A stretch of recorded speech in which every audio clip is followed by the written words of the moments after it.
Welcome to my YouTube channel. आज का जो हम लोग टॉपिक डिस्कस करने वाले हैं यूनिट एंड मेजरमेंट, और यूनिट एंड मेजरमेंट का लेक्चर नंबर 5 है। ठीक है, और आज का जो टॉपिक है यूनिट एंड मेजरमेंट में एरर। क्लियर है इतना? प्रीवियस टॉपिक में हम लोगों ने डिस्कस किया था डायमेंशनल एनालिसिस के बारे में, और नेक्स्ट टॉपिक आज क्या है हमारा, एरर के बारे में डिस्कस करेंगे। ठीक है, तो स्टार्ट करते हैं। चैप्टर का क्या नाम है? Unit and measurement.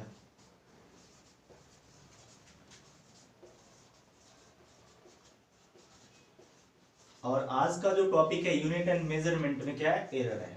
ठीक है, तो सबसे पहले तो एरर होता क्या है उसको थोड़ा समझते हैं। क्या टॉपिक? एरर। ठीक है, तो एरर को समझने के लिए कुछ इस तरीके से एग्जांपल लेते हैं। सपोज हमें इस मार्कर का लेंथ मेजरमेंट करना है। ठीक है, इस मार्कर का लेंथ अगर मेजर करना है तो कैसे करेंगे? अगर हमारे पास इस मार्कर का कुछ ना कुछ तो ट्रू वैल्यू होगा। बात समझ में आ रहा है? इस मार्कर का क्या होगा? कुछ ना कुछ ट्रू वैल्यू होगा, मतलब एक्चुअल लेंथ होगा। ठीक है, इसका अगर लेंथ मेजर करना है तो इसका ट्रू लेंथ कुछ ना कुछ होगा, और इसको मेजर करने के लिए किसी इंस्ट्रूमेंट का यूज करना पड़ेगा। आ रही बात समझ में? जैसे सिंपल स्केल से इस लेंथ का मेजर करना है, इस मार्कर का क्या करना है? लेंथ मेजर करना है। तो सपोज इस मार्कर का लेंथ हमने मान लिया 6 सेंटीमीटर। कितना एज्यूम किया? 6 सेंटीमीटर।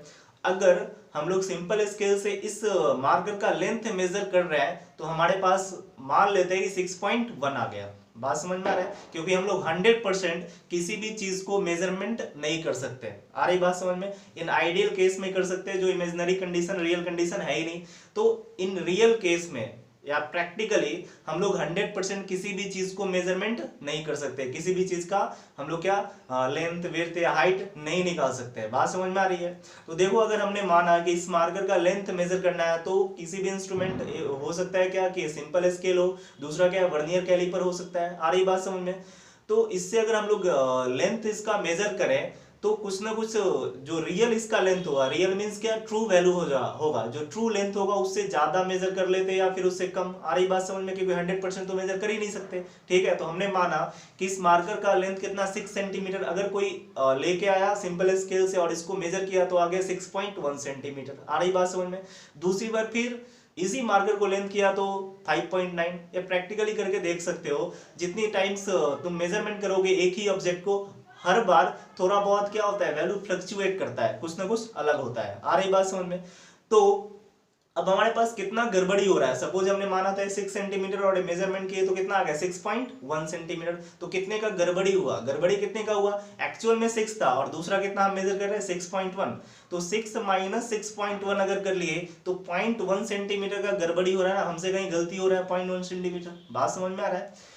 फिर से समझो, जैसे मान लो इसका ट्रू वैल्यू 6 है, इस मार्कर का ट्रू लेंथ कितना है? 6 है, और हमने मेजर किया तो आ रहा है 6.1। इट मींस 0.1 का गड़बड़ी आ रहा है। तो 0.1 आया कैसे? 6 माइनस 6.1 किए तभी तो आ रहा है। बात समझ में आ रहा है? तो 0.1 जो गड़बड़ी है वही तो एरर है। क्लियर है इतना बात? तो एरर को हम लोग इस तरीके से डिफाइन कर सकते हैं। एक्चुअल में जो होता है डिफरेंस होता है। किसका डिफरेंस होता है? True value. ठीक है, ट्रू वैल्यू मींस क्या? अभी जब हमने बताया था इस मार्कर का ट्रू लेंथ कितना एज्यूम किए थे? 6 सेंटीमीटर, और माइनस मेजर्ड वैल्यू, जो हम लोग मेजर करते हैं उससे माइनस कर लो। मेजर्ड वैल्यू से अगर माइनस कर लेते हैं तो हमारे पास एरर निकल जाता है। कितने का एरर आ रहा है वो चीजें हम लोग फाइंड आउट कर सकते हैं। आई बात समझ में?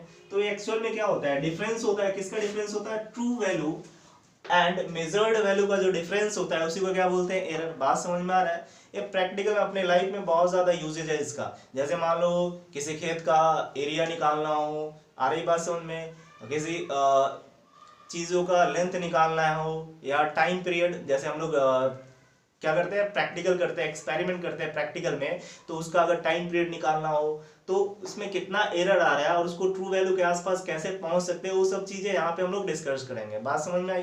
तो एरर क्या कैसे निकाल सकते हैं, थोड़ा बहुत समझ में आया? क्या है?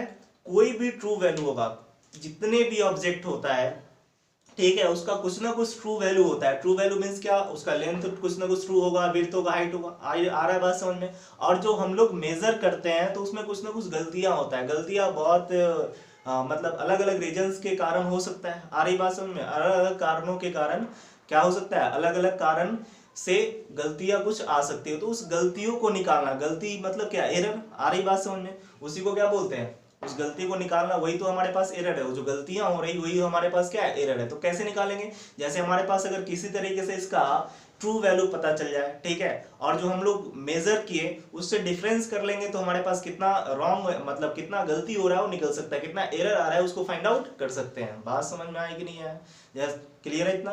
तो एक्चुअल में क्या होता है, true value minus measured value का जो डिफरेंस होता है उसी को क्या बोलते हैं हम लोग, एरर बोलते हैं। क्लियर है इतना। अब थोड़ा और समझते हैं। इफ क्या हो, ट्रू वैल्यू, टीवी मतलब क्या, ट्रू वैल्यू ग्रेटर देन हो किससे, मेजर्ड वैल्यू से, तो जो होता है एरर, एरर देन, एरर क्या होता है, एरर क्या होगा बोलो, देखो ए ज्यादा है और एक कम है, तो इस केस में एरर हमेशा क्या मिलेगा, पॉजिटिव। बात समझ में आया। जैसे देखो, जैसे हमने अभी बताया था कि इसका ट्रू लेंथ 6 सेंटीमीटर है, कोई मेजर किया तो 5.9 ही मेजर कर पा रहा है। बात समझ में आ रहा है। हमने अभी बोला कि 100% हम लोग मेजर नहीं कर पाते, ट्रू वैल्यू के आसपास पहुंच जाते हैं लेकिन 100% मेजर नहीं कर पाते। तो मान लिए कि ट्रू वैल्यू इसका 6 सेंटीमीटर हमने जूम किया था, कोई मेजर किया तो 5.9 आया, तो ट्रू वैल्यू कितना है, 6 माइनस 5.9 मतलब 0.1, प्लस में आ रहा है 0.1। इट मींस क्या होगा, एरर पॉजिटिव में होगा कि नहीं होगा। बात क्लियर है। दूसरा अगर देखो, if true value less than है, आ रही बात समझ में, लेस देन मेजर्ड वैल्यू से, जैसे हमने अभी एक एग्जांपल लिया था, एग्जाम्पल क्या लेते हैं, देन एरर क्या होगा बोलो, निगेटिव। कैसे समझते हैं, जैसे देखो हमने अभी बताया कि ये ट्रू वैल्यू इसका 6 और कोई मेजर किया दूसरे टाइम, पहले टाइम में 5.9 आया, दूसरे बार में कितना लेके आ गया वो, 6.1 लेके आ गया। बात समझ में आया। तो 6.1 मतलब 6 माइनस 6.1, माइनस में एरर आएगा कि नहीं आएगा, कोई दिक्कत इसमें। तीसरा कंडीशन, जितना अगर मेजर्ड वैल्यू है उतना ही हमारे पास ट्रू वैल्यू आ गया, मान लो जितना ट्रू वैल्यू और हमने मेजर किया सेम लेके आ गया। आ रही बात समझ में। तो एक कब कैसा होगा, मतलब एक कंडीशन कब होगा, आइडियल केस में। क्लियर आ रहा है बात समझ में।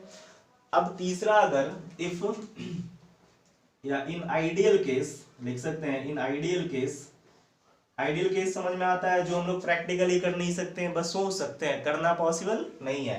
तो इन आइडियल केस क्या लिख सकते हैं बोलो, ट्रू वैल्यू जो होगा इक्वल होंगे मेजर्ड वैल्यू का, देन एरर क्या होगा बोलो, जीरो। एरर क्या हो जाएंगे, जीरो होगा। इतना क्लियर है, इसमें कोई डाउट नहीं होना चाहिए। एरर बेसिक समझ में आया। एरर क्या होता है, सिंपल, फिर से समझ लेते हैं। True value minus measure value करते हैं। ट्रू वैल्यू क्या होता है, किसी भी ऑब्जेक्ट का कुछ ना कुछ ट्रू वैल्यू होता है, और जो हम लोग मेजर करते हैं उसको क्या बोलते हैं, मेजर्ड वैल्यू। क्लियर है इतना। दोनों का जो डिफरेंस होता है वो क्या होता है, एरर। अब एरर क्या हो सकता है, पॉजिटिव हो सकते हैं। पॉजिटिव किस केस में होगा, जब ट्रू वैल्यू ज्यादा हो मेजर वैल्यू से तो पॉजिटिव होगा, जब ऐसा उल्टा हो जाए तो क्या हो जाएगा, negative. In ideal case, practically नहीं है, इन आइडियल केस क्या होंगे, एरर जीरो हो सकता है। क्लियर है इतना, कोई दिक्कत इसमें। अब दूसरा जो हमें पढ़ना है, पहला में कोई दिक्कत नहीं होना चाहिए। अब दूसरा क्या पढ़ना है, टाइप। एरर का कितने टाइप्स होते हैं उसको अभी देखते हैं। पहले तो ये पॉज करके नोट कर लो, इसमें कोई दिक्कत नहीं होना चाहिए। अगर कभी तुमसे कोई पूछे कि एरर जीरो हो सकता है, नेगेटिव हो सकता है, पॉजिटिव हो सकता है, तो हाँ हो सकता है। इन आइडियल केस में जीरो हो सकता है, ठीक है। जब ट्रू वैल्यू ग्रेटर देन हो मेजर्ड वैल्यू से तो पॉजिटिव हो सकता है। आ रही बात समझ में। जब ट्रू वैल्यू ठीक है लेस देन हो मेजर्ड वैल्यू से तो कितना लिख सकते हैं हम लोग, नेगेटिव लिख सकते हैं। मतलब नेगेटिव तीनों चीजें हो सकता है, पॉजिटिव नेगेटिव जीरो हो सकते हैं, कोई दिक्कत नहीं है, ठीक है। तो इसको पॉज करके नोट करो, फिर इसका टाइप देखते हैं। क्लियर है इतना, हो गया होगा।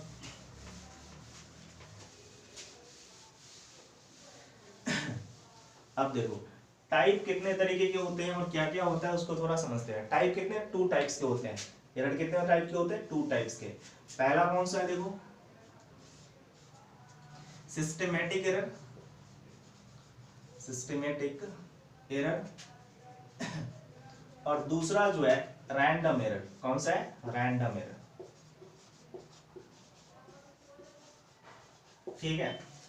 तो सिस्टमैटिक एरर कितने टाइप के होते हैं वो भी पहले राइट करते हैं फिर समझाते हैं। पहला जो है इंस्ट्रूमेंटल एरर। पहला कौन सा है, इंस्ट्रूमेंटल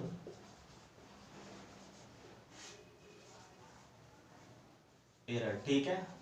सेकेंड जो है imperfection in experiment technique,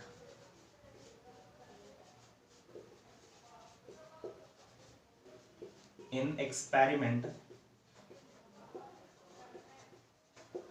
technique,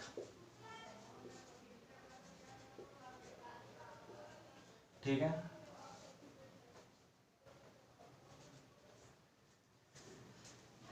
last जो है पर्सनल एरर, लास्ट कौन सा है, पर्सनल एरर, समझते हैं एक करके, ठीक है, कोई दिक्कत नहीं है। तो पहले क्या सिस्टमैटिक एरर समझते हैं, सिस्टमैटिक एरर होता क्या है, ठीक है, तो नाम से ही पता चल रहा है सिस्टम, आ रही बात समझ में। अब जैसे हमने बताया अभी किसी भी चीज का अगर लेंथ विड्थ या कोई भी क्वांटिटी मेजर करना है तो कोई ना कोई तो सिस्टम होगा उसको मेजर करने के लिए। जैसे हमने बोला इस मार्कर का लेंथ मेजर करना है तो क्या एक सिंपल स्केल लेके आए, तो ये सिंपल स्केल क्या है, सिस्टम ही तो है, आ रही बात समझ में। जैसे हम लोग सब्जी वाले के यहाँ से जाते हैं सब्जी लाने, तो क्या करता है, वेट करके देता है, जोक के देता है ना, बेट करके देता है, किससे, तराजू से। तो जो हुआ तराजू, बेट मशीन जो हुआ वो क्या एक सिस्टम है, आ रही बात समझ में। तो ऐसा एरर जो सिस्टम में प्रेजेंट हो, ऐसा एरर जो सिस्टम में प्रेजेंट हो उसको क्या बोलते हैं हम लोग, सिस्टमैटिक एरर, आ रही बात समझ में। और इसका एक और नाम है यूनि डायरेक्शनल एरर, इसको एक और नाम से जाना जाता है यूनि डायरेक्शनल एरर, इसको समझाते हैं डायरेक्शनल, ठीक है, एरर, यूनि डायरेक्शनल एरर। बात समझ में आए, यूनि डायरेक्शनल क्यों होता है वो भी क्लियर होगा, ठीक है। तो इसमें कितने 3 टाइप्स के हैं, कितने टाइप्स के, 3 टाइप्स के। और अभी हमने बोला सिस्टमैटिक एरर मींस क्या, जो एरर कहां पे हो, सिस्टम में प्रेजेंट हो उसको क्या बोलते हैं, सिस्टमैटिक एरर। और इसको, इसका दूसरा नाम क्या है, यूनि डायरेक्शनल। तो यूनि डायरेक्शनल क्यों है उसको समझते हैं। जैसे मान लो बेट मशीन से कोई वजन कर रहा है, ठीक है, अब उस बेट मशीन में कुछ खराबी हो गया, कुछ दिक्कत है, ठीक है, वो मान लिए कुछ ऐसा कि वो अगर कुछ भी नहीं रखो, ऐसा कभी कभी होता है ना कि कुछ भी नहीं रखा हुआ है फिर भी कितना 10 ग्राम वो शो कर रहा है, आ रही बात समझ में। कभी कभी क्या होता है, बेट मशीन खराब हो जाता है, कुछ भी नहीं रखो, बेट करने के लिए उस पर कोई भी क्वांटिटी नहीं रखा हुआ है, फिर भी वो 10 ग्राम शो कर रहा है, आ रही बात समझ में। इट मीन्स क्या, इट मीन्स क्या, अगर तुम्हें कितना 1 kg लेना है, अगर 1 kg करेक्ट मेजरमेंट करना है तो कितना वो दे कि तुम्हारा 100 मतलब 1 kg हो जाए, बताओ, आ रही बात समझे। फिर से सुनो, अगर मान लिए, ऐसा आसान करते हैं इसको, अगर मान लिए कि 100 ग्राम उस पे हमेशा कुछ नहीं रखने के बाद भी शो कर रहा है, ठीक है, अब तुम्हें 1 kg लेना है, कितना 1 kg करेक्ट मेजरमेंट करना है तो कितना है, 1 kg 100 ग्राम देगा तभी तो मिलेगा तुम्हें। अगर मान लिए कि अगर तुम्हें बस उसके अकॉर्डिंग 1 kg दे दिया, इट मीन्स क्या 900 ग्राम ही तुम्हें, मतलब 900 ग्राम ही तुम्हें कोई भी क्वांटिटी मिल रहा है, आ रही बात समझ में। फिर से समझो, जैसे मान लो सब्जी वाले के यहाँ गए, ठीक है, सब्जी वाले के यहाँ गए, उसका मशीन खराब है, वो जब कुछ नहीं रखा, कुछ अगर नहीं रखा फिर भी कितना शो कर रहा है, 100 ग्राम शो कर रहा है, ठीक है। अब तुम्हें चाहिए कितना, 1 kg चाहिए, कितना चाहिए, 1 kg चाहिए, तो कितना देगा, 1 kg 100 ग्राम जोक के देगा तभी जाके तो तुम्हारा 1 kg पुड़ेगा, आ रही बात समझ में, आया कि नहीं आया। इट मीन्स क्या है वहां पे कि जो हमारे पास ट्रू वैल्यू है, ट्रू वैल्यू और मेजर वैल्यू बताए थे, तो ट्रू वैल्यू अगर उसका एरर निकालना है तो कैसे निकालेंगे, एरर क्या, हमारे पास कितना है बताए थे, true value minus measure value कर लेते तो एरर निकलता है, निकलता है या नहीं निकलता। तो हमारे पास जो उसमें गड़बड़ी कितने हैं 100 का, तो हमेशा क्या देगा 100 का ही गड़बड़ी होगा, और हमेशा क्या होगा पॉजिटिव या फिर निगेटिव में, आ रही बात समझ में। तो एक ही तरफ देगा, हो सकता है पॉजिटिव में दे हमेशा, तो पॉजिटिव पॉजिटिव पॉजिटिव देगा, आ रही बात समझ में। और मेजर्ड वैल्यू से मतलब ट्रू वैल्यू, जैसे हमने अभी बताया था कि एरर क्या होता था, समझो इसको, एरर क्या होता है, true value minus measured value, ठीक है। तो ट्रू वैल्यू कितना है, ट्रू वैल्यू हमें कितना लेना है 100 ग्राम, मतलब 1000 ग्राम, 1000 ग्राम ट्रू वैल्यू, मतलब 1 kg मतलब क्या ट्रू वैल्यू, और मेजर करके कितना दे रहा है 1100 ग्राम, इट मींस कितने का -100 ग्राम आ रहा है कि नहीं आ रहा है। तो हमेशा वो मेजर करेगा, हमेशा वो मेजर करेगा तो कितना देगा, सही सही मेजरमेंट करने के लिए कितना देगा 1 kg 100 ग्राम देगा, तभी जाके वो सही सही मेजर करेगा कि नहीं करेगा। इट मींस एरर हमेशा किस में आएगा, निगेटिव में आएगा, आ रही बात समझ में, एरर किस में आएगा, निगेटिव में आएगा। तो हमेशा एरर निगेटिव में ही आएगा, ऐसा नहीं कि अगले बार मेजर किया जाएगा तो पॉजिटिव में आ जाएगा, हमेशा किस में आएगा, निगेटिव में ही आएगा। इसीलिए इसको क्या बोलते हैं, यूनि डायरेक्शनल एरर बोलते हैं, मतलब एक ही डायरेक्शन में एरर होगा, डबल डायरेक्शन में नहीं होगा। ऐसा नहीं हो जाएगा कि पहले बार वो मेजर किया तो माइनस में आ रहा है, दूसरी बार मेजर किया तो किस में प्लस में आ जाए, चौथी बार मेजर किया तो फिर माइनस में आ जाए, ऐसा नहीं होगा। अगर माइनस में आ रहा है तो हमेशा माइनस में ही आएगा, अगर प्लस में आ रहा है तो हमेशा प्लस में ही आएगा, आ रही बात समझ में। तो ऐसे एरर को क्या बोलते हैं, यूनि डायरेक्शनल बोलते हैं। इस नाम को समझ में आ गया, इस नाम का मतलब क्या है, क्लियर है, ठीक है। अब देखो इसका टाइप क्या है, जैसे पहला क्या है instrumental error. Instrumental error means it means क्या कि इंस्ट्रूमेंट में कुछ खराबी हो, जैसे अभी हमने बताया कि बेट मशीन, ठीक है, बेट मशीन से क्या बेट मेजरमेंट करते हैं, उस वेट मशीन में ही कुछ दिक्कत है, मतलब उस इंस्ट्रूमेंट में ही दिक्कत है। आ रही बात समझ में? तो जब इंस्ट्रूमेंट में एरर होगा तो उसको क्या बोलते हैं हम लोग? Instrumental error. क्लियर आ रहा है बात समझ में? कोई दिक्कत नहीं। दूसरा क्या है? Imperfection in experimental technique. ठीक है, तो एक्सपेरिमेंटल टेक्निक में ही कुछ फॉल्ट हो। आया बात समझ में? जैसे हमने मान लेते हैं कि बॉडी का टेम्परेचर मेजरमेंट करना है, बात समझ में आया? तो किसका यूज करते हैं? थर्मामीटर का यूज करते हैं, थर्मोमीटर का यूज करते हैं। तो कहाँ लगाते हैं? इसके अंदर लगा लेते हैं और टेम्परेचर मेजरमेंट कर लेते हैं। ठीक है, तो वो जो थर्मामीटर होता है 100% हमारे बॉडी का टेम्परेचर मेजरमेंट नहीं कर पाता। बात समझ में आ रहा है? कुछ ना कुछ उसमें एरर रह जाता है। इट मींस इस टेक्निक में कुछ ना कुछ फॉल्ट है। बात समझ में आ रहा है? इस टेक्निक में ही कुछ ना कुछ फॉल्ट है। तो ऐसे एरर को क्या बोलते हैं? Imperfection in experiment technique. Clear है इतना? तीसरा कौन सा है? Personal error. Personal error means क्या कि हमसे कोई दिक्कत हो गया, जैसे मैं रीडिंग ले रहा हूं तो हमेशा मान लो गर्दन टेढ़ा करके ले रहे हैं, तो रीडिंग जैसे यहाँ पे नंबर्स लिखे रहते हैं तो नंबर 5 की जगह 6 ले रहे हैं। आ रही बात समझ में? 6 की जगह 7 ले रहे हैं। तो इस तरीके से एरर जो होते हैं, इस तरीके के रीजन से जो एरर आ जाता है एक्सपेरिमेंट में, उसको क्या बोलते हैं हम लोग? Personal error. बात समझ में आया? दूसरा जो है हमारे पास रैंडम एरर। दूसरा कौन सा है? Random error. तो रैंडम एरर कोई इसका कुछ भी फिक्स नहीं होता। कहने का मतलब कुछ भी कारण से हो सकता है। अगर मान लो ओम्स लॉ में हम लोग मान लेते हैं कि किसी वायर का रेजिस्टेंस निकालना है, सडनली वोल्टेज बढ़ गया। आ रही बात समझ में?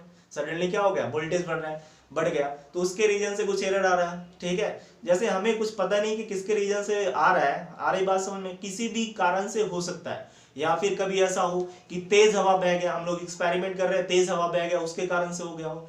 तीसरा क्या, ऐसे भी समझ सकते हो कि मान लो एकाएक अर्थक्वेक आ गया, हमेशा आता नहीं है जनरली, लेकिन मान लेते हैं ऐसा कि कभी आ गया, उसके रीजन से कुछ आ रहा हो। आ रही बात समझ में? तो कोई भी अनसर्टेनिटी के रीजन से आया, अनसर्टेन फिनोमिना के रीजन से आ रहा हो, उसको क्या बोलते हैं हम लोग? रैंडम एरर बोलते हैं। ठीक है, किसके रीजन से आता है? Due to uncertain phenomena.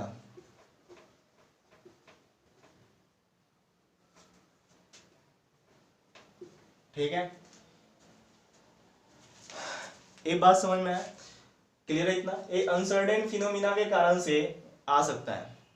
Clear है इतना? तो ये दो तरीके से हमारे पास एरर है। तो देखो, ये हमारे पास तो पता रहता है कि कहाँ पे दिक्कतें हो रही हैं, तो इसको हम लोग आसानी से रिड्यूस कर सकते हैं। आ रही बात समझ में? लेकिन इसके बारे में नहीं पता कि कहाँ से आ रहा है, कैसे आ रहा है। आ रही बात समझ में? तो ज्यादा खतरनाक कौन है? रैंडम एरर खतरनाक है। जो सामने से अटैक करे तो उसको तो झेल लेते हैं, लेकिन पीछे से अटैक करे जिसके बारे में कुछ पता नहीं हो तो ज्यादा खतरनाक होता है कि नहीं होता? तो वही कहानी इसका है, पीछे से अटैक करता है, मतलब इसका कुछ भी फिक्स नहीं है कहां से दिक्कत करेगा। बात समझ में आया? तो इसको निकालना थोड़ा क्या होता है? टफ होता है। तो इसी के बारे में हम लोग एक एक करके अभी स्टडी करेंगे। ठीक है, क्लियर है इतना? इसको नोट कर लो पॉज करके, फिर आगे देखते हैं। तो किसके बारे में अभी स्टडी करेंगे डिटेल में? रैंडम एरर के बारे में देखेंगे। इसको तो बस थोड़ा सा ऐसे समझ लेना है बस। क्लियर है इतना? पॉज करके नोट कर लिया होगा।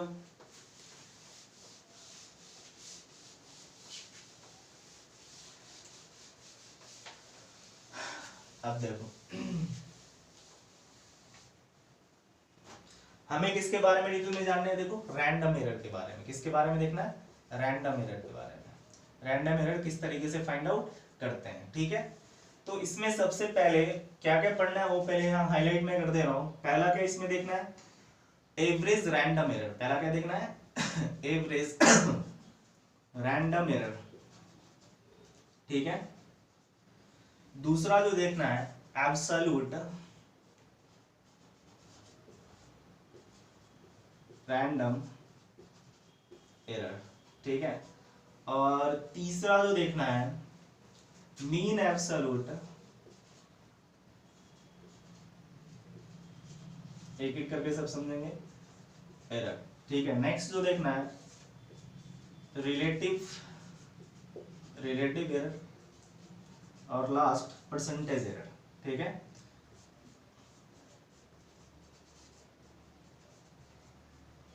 इतना देखेंगे। इसके बाद क्या देखेंगे? एरर का कॉम्बिनेशन देखेंगे। कॉम्बिनेशन मींस क्या? दो एरर को किस तरीके से ऐड कर सकते हैं, सब्ट्रैक्ट कर सकते हैं, मल्टीप्लाई कर सकते हैं। तो पहले तो आज इसके बारे में डिस्कस करेंगे। ठीक है, इसके बारे में एक एक करके जानेंगे।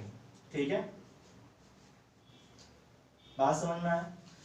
क्लियर इतना? तो रैंडम एरर के बारे में इतना कुछ पॉइंट नोट करो, एक एक करके हम लोग देखेंगे, ठीक है। तो थोड़ा और समझते हैं। जैसे मान लेते हैं कि कोई एक्सपेरिमेंट करने गए, हम लोग एक्सपेरिमेंट तो किए ही होगा, कुछ ना कुछ, बहुत नहीं भी किया होगा, कोई दिक्कत नहीं है, ठीक है।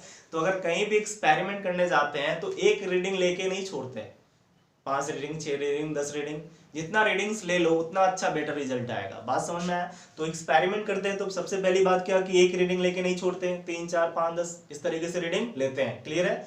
तो पहले तो ये नोट करो, एक एक करके सबको क्या करेंगे हम लोग देखेंगे। आ गया बात समझ में? इतना नोट कर लियोगे। अब देखो पहला हमें क्या देखना है, एवरेज रैंडम एरर देखना है, ठीक है। तो एवरेज रैंडम एरर कैसे निकालेंगे, जैसे मान लेते हैं कोई, अगर हम लोग क्या करते हैं एक्सपेरिमेंट करते हैं तो n नंबर ऑफ रीडिंग लेते हैं। आ रही बात समझ में? 1, 2, 3, 4, 5 इस तरीके से लेते हैं, ठीक है।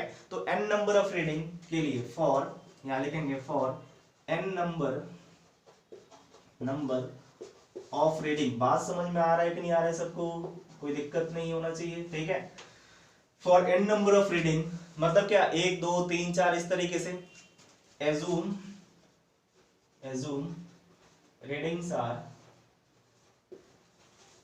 आर क्या ले लिए, R1 कॉमा कितना ले लिए देखो, R2 comma R3 dot dot dot Rn, ठीक है।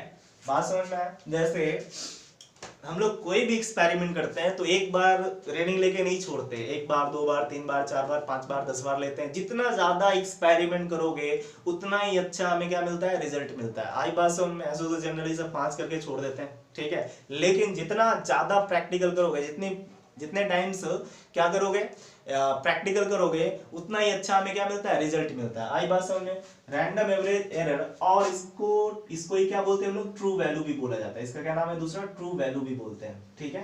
ट्रू वैल्यू बताए थे एरर में क्या क्या हमें चाहिए, ट्रू वैल्यू और माइनस मेजर्ड वैल्यू करते थे तभी तो एरर आता था।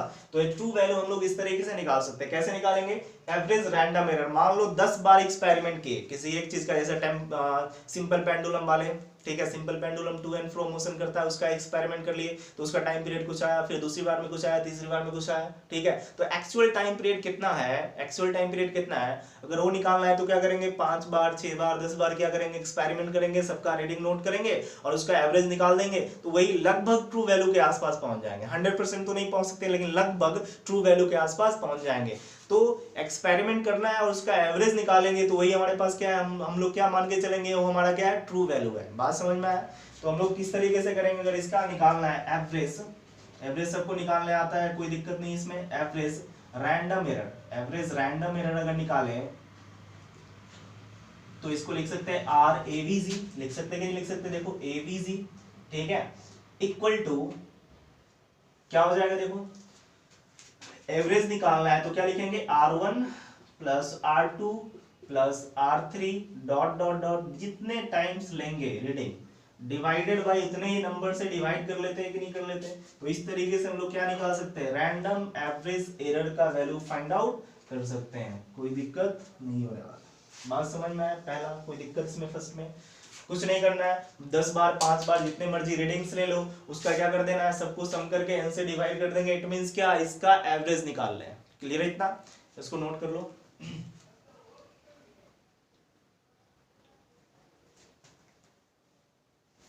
क्लियर है इतना? अब देखो हो गया होगा। दूसरा क्या बताए थे, एब्सोल्यूट रैंडम एरर। दूसरा क्या निकालना है हमें, एब्सोल्यूट रैंडम एरर, ठीक है।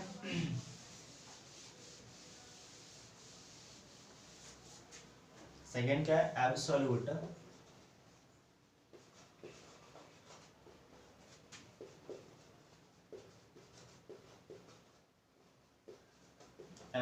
Random error. इसको कितना, डेल्टा आर से जनरली रिप्रेजेंट करता है, ठीक है।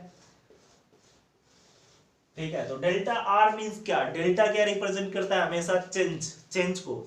आ रही बात समझ में? चेंज क्या होता है, हमेशा फाइनल माइनस इनिशियल। लेकिन यहाँ चेंज क्या है, एरर के बारे में है, ठीक है। तो एरर क्या होगा, जैसे हमने अभी क्या फर्स्ट रीडिंग क्या माना, R1, सेकेंड रीडिंग क्या माना, R2, थर्ड रीडिंग क्या माना, R3।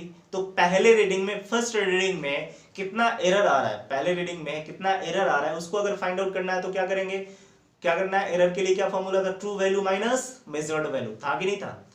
फिर से सुनो, जैसे मान लो अगर हमें एरर निकालना है तो दो चीज अगर पता हो तो आसानी से निकाल सकते हैं। पहला क्या, true value minus measured value. तो प्रीवियस जो हमारे पास क्या था, टॉपिक था, mean sorry random sorry average random error, वो क्या था एक तरीके से, उसका दूसरा नाम क्या बोले थे, ट्रू वैल्यू। तो ट्रू वैल्यू कैसे निकाल लेंगे, जितने भी रीडिंग्स है सबका सम करके नंबर से डिवाइड कर लेंगे तो हमारे पास जो मीन आएगा वही हमारे पास आएगा कि नहीं आएगा, ट्रू वैल्यू। बात समझ में आया, क्लियर इतना। तो हमारे पास ट्रू वैल्यू आ गया है, और फर्स्ट एरर अगर निकालना चाहे, फर्स्ट रीडिंग में अगर एरर निकालना चाहे तो क्या करेंगे, ट्रू वैल्यू माइनस पहला जो रीडिंग था उसको सब्ट्रैक्ट कर लेंगे, तो पहले में जितना एरर आ रहा है फाइंड आउट होगा कि नहीं होगा। बात समझ में आया। तो यहां हम लोग लिखेंगे फर्स्ट एब्सोल्यूट रैंडम एरर, ठीक है। फर्स्ट एब्सोल्यूट रैंडम एरर अगर निकालना है तो सिंपली क्या कर देंगे, देखो डेल्टा R1, फर्स्ट के लिए कितना, डेल्टा R1, ये कितना होगा, देखो R एवरेज। अभी बताया था एक तरीके से क्या होता है, एरर होता है, जैसे फर्स्ट रीडिंग में कितना एरर आ रहा है वही एक तरीके से हम लोग निकाल रहे हैं। तो फर्स्ट रीडिंग में मतलब क्या, हमने ट्रू वैल्यू निकाला, मतलब R average minus first reading में जो आया था रीडिंग उसको सब्ट्रैक्ट कर लेंगे तो पहला निकल जाएगा, और मॉड लगा लेंगे। आ रही बात समझ में। मॉड मींस क्या, आगे अभी मीन निकालना है, इस अगर उस ट्रू वैल्यू के मतलब एरर के और पास पहुंचना है। ये हमारे पास क्या, पहले रीडिंग में जो एरर आया हो, दूसरे रीडिंग में एरर आएगा तो डेल्टा R2 लिख लेंगे, तीसरे में डेल्टा R3, इस तरीके से लिखते चले जाएंगे, ठीक है।